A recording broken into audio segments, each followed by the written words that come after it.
qui vont un peu dans le sens de l'espagnol. On va voir si Raikkonen ou si Michael Schumacher vont pouvoir lui donner une belle réplique. La procédure de départ est enclenchée. À l'extinction des feux sera donné le départ de ce Grand Prix de Grande-Bretagne. On surveille Alonso avec toujours un très bon envol et surtout Michael Schumacher qui a bien jailli, ainsi que Fisichella qui va vite se porter à la hauteur de Massa mais qui ne pourra pas passer, alors qu'à l'intérieur il y a une très jolie tentative pour prendre l'avantage. En tout cas c'était osé, mais il faut oser dans les premiers tours pour essayer de surprendre ses adversaires.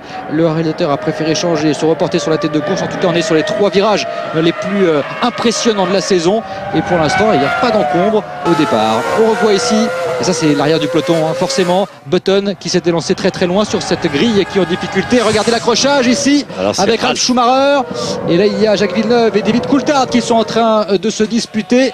On voit Massa sous la pression de Fisichella et regardez au fond Coulthard qui a réussi à passer Jacques Villeneuve d'une façon exemplaire, et malheureusement pour Mark Webber ce sera l'abandon. Il s'était élancé de la 17e place sur la grille. Regardez ici le drapeau jaune qui est agité forcement. Il y a un camion dans une zone de dégagement. Voiture de sécurité, voilà à l'instant, vous avez raison. C'était étonnant de laisser ce genre de tracteur entre guillemets. Voiture de sécurité, le petit coup dans le rétro pour Alonso qui va ralentir la cadence et qui va donc tranquillement passer en mode économie sur son moteur. Vous parliez de stratégie, vous avez une stratégie un petit peu différente. Oui. Quel est le secret de Kimi Raikkonen? Oui. Flavio nous disait qu'il est autour du 19e tour, 20e tour. On avait entendu 19e tour, mais j'ai aussi une info où il pourrait s'arrêter au 16e tour. Ça fait quand même 3 tours d'écart et ça, Jean-Louis, c'est énorme. Je suis complètement d'accord avec vous, j'allais vous le dire. Moi, j'ai entendu également que Kimi Raikkonen n'avait pas beaucoup d'essence, en tout cas moins qu'à l'habitude, et qu'il pourrait s'arrêter plus tôt. Donc, vous obligez à attendre que tout le paquet soit passé. Et regardez ici, ça a frictionné aussi avec Coulthard et Button. Button que l'on accuse parfois d'être un peu tendre, et là je peux vous dire qu'il a fallu des réflexes pour éviter l'accrochage. Vous avez vu, c'est parti à gauche, ensuite à droite, et il a réussi à se maintenir sur la piste. Il est 14e pour l'instant, Jenson Button. Il a passé la queue du peloton. Exactement. Qui a passé la grille à 200 à l'heure alors que les autres étaient à 80. Regardez, il est très près Raikkonen. C'est la guerre. Alors, j'étais un peu inquiet pour Raikkonen parce que sa vitesse de pointe n'était pas exceptionnelle pendant les essais qualifs. Il l'a dit. Il l'a dit, oui. Et je l'avais remarqué. Et celui qui est dangereux, c'est Michael Schumacher. Ah oui, parce qui revient. Que sa vitesse de pointe, Christophe, elle est rapide. C'est le plus rapide. Et regardez comme il a la corde ici. Oh là là, il est revenu à l'aspiration. Il va peut-être pouvoir se décaler avant Copse. C'est l'avantage de la Ferrari. C'est l'avantage. Pas de cadeau. Magnifique cette image. Magnifique cette image. Et c'est les 3 hommes forts du championnat qu'on a aux 3 premières places. Les 3 hommes forts de la F1 moderne. Des virages extrêmement rapides. Ah oui, et une 22,997. Il est le premier à passer sous la barre de la minute 23 sur un tour. Fernando Alonso. Hop. Et ici Button qui est parti à la faute après une qualification désastreuse. Non, c'est fini. Et c'est le feu maintenant. Il va falloir vite se dépêcher. Que l'extincteur arrive. C'est fait. Ouais, en fait, il n'est pas sorti. Il a eu un problème de moteur. C'est un problème de moteur. Maudit jusqu'au bout du week-end. En tout cas, de fuite d'huile, oui, bien sûr. Oui, bien sûr, on ne sait pas exactement. Un Button très malchanceux. Il est parti pour faire les qualifs dans la dernière partie. Il est parti avec des vieux pneus. Il s'est arrêté avec suffisamment de temps. Malheureusement, les commissaires l'ont arrêté pour lui faire peser la voiture. Il est revenu. C'était trop tard. Ça continue à brûler. Il faut la...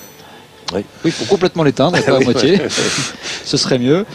Allez messieurs, approchez-vous et allez derrière la voiture et surtout dessous. Et je ne veux pas faire de sensationnalisme, mais je crois que dans le cœur des Anglais, eh bien, Lewis Hamilton est en train de prendre tout doucement la place de Jenson Button, ce malheureux Jenson qui hier était au bord des larmes, je le répète, après sa qualification absolument désastreuse à cause d'un problème mécanique. Et naturellement, on peut se poser toutes les questions à propos de Jenson. Desservi en plus là par la malchance. Et puis il a une grosse cote, Lewis Hamilton, parce qu'il se montre en GP2, il gagne des grands prix, il le fait avec la manière, il a beaucoup de classe au volant, parce qu'il faut le dire, il freine beaucoup mieux que les autres, il a souvent la bonne trajectoire. On revoit ici ce qui s'est passé. Ah oui, là. C'était le moteur. Voilà son problème. Et peut-être à queue, vous voyez, de l'huile. Voilà. De l'huile sur les pneus. Le classique. Encore une fois, heureusement que ça se produit à cette vitesse-là dans ce virage, parce qu'à 280 km/h dans les 3 virages clés de ce circuit, à baie notamment, ça peut être terrible. Ouais, le 4-5, 6e là, 280 à l'heure. Même à Copse. Copse, même partout, Asto. Partout, vous arrivez à B à 290 km/h, un énorme freinage, une piste en dévers, il n'y a pas de visibilité. J'ai fait tout à l'heure un tour avec le docteur Tropna et la voiture médicale à fond. Et je peux vous dire que j'ai été très très impressionné et que ce circuit, ça va vite. Allez, et c'est mérité. Et c'est mérité, vous Bravo. savez, il faut le châssis, mais il faut le moteur, ici tout le monde le sait, nous l'avons dit et redit au cours de ce Grand Prix de Grande-Bretagne. Bravo aux hommes de Viry-Châtillon. Ils ont tout, hein. Châssis, moteur, pneumatique, pilote. Pilote, évidemment. Et voilà, on est dans un... C'est extraordinaire.